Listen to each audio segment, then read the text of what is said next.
In this video, we will solve this system of linear equations we have here.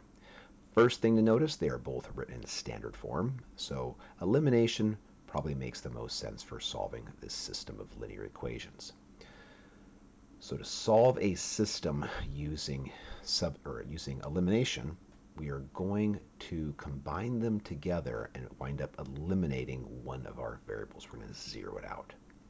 I don't like subtraction as much as I like addition. Addition has the commutative property of addition and the associative property of addition. Subtraction has neither of those things. So when I change this one to 5x plus negative 2y equals 9, it's totally optional.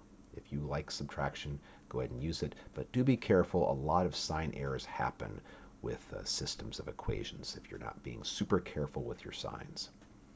So I have this equation and this equation, or this equation, which one I'll use.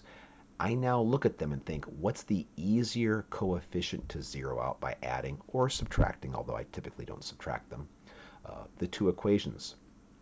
Well, if I add them up, I'm going to get 8x's. If I subtract them, I'm going to get 2 or negative 2x's. But if I add the y values, these do have opposite coefficients. The coefficient of this term is 2. The coefficient of this y term is negative 2. So it makes sense to add these two equations together. I add 5x plus negative 2y to the left side of this equation, and I add 9 to the right side of this equation, because the property of equality states you need to add equivalent amounts to both sides of the equation. And we know these are equivalent amounts. They told us so, that 5x minus 2y is equivalent to 9. So 3x plus 5x is 8x, 2y plus negative 2y is 0, and 7 plus 9 is 16. I can now divide both sides of my equation by the coefficient of x, and I know that x must be equal to 2. So my solution will be 2 comma something. Now I can substitute 2 back into any of these equations, or all of them if you want to, and solve for y. I would probably pick this one just because it has no negative signs, probably a little bit faster for my brain. So I get 3x's, which are now 2's, plus 2y is equal to 7.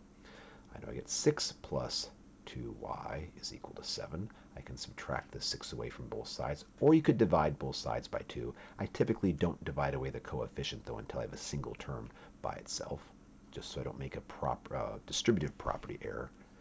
Do 6 plus 2y equals 7. If I divide both sides by 2, sometimes you just forget and just cancel those two out, when really it's 6 halves plus half of 2y is equal to 7 halves. Plus I've got fractions now, and I don't particularly want to play around with fractions until the very end. So I would do minus 6 to both sides, get 2y is equal to 1. Now I have to play with fractions, but it's pretty quick. It's just y equals 1 half. Y equals 1 half. So there's my solution to my system. Just to make sure I'm right, I'll substitute it back into each equation, making sure that it makes each equation true.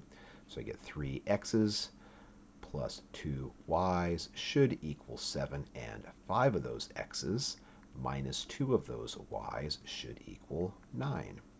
When x is 2, y is 1 half. Make sure you substitute the value of x in for x, value of y in for y. When x is 2, y is 1 half. This equation becomes 6 plus 1 equals 7, which is true. This equation becomes 10 minus 1 equals 9, which is true. So we found our solution to our system of equations.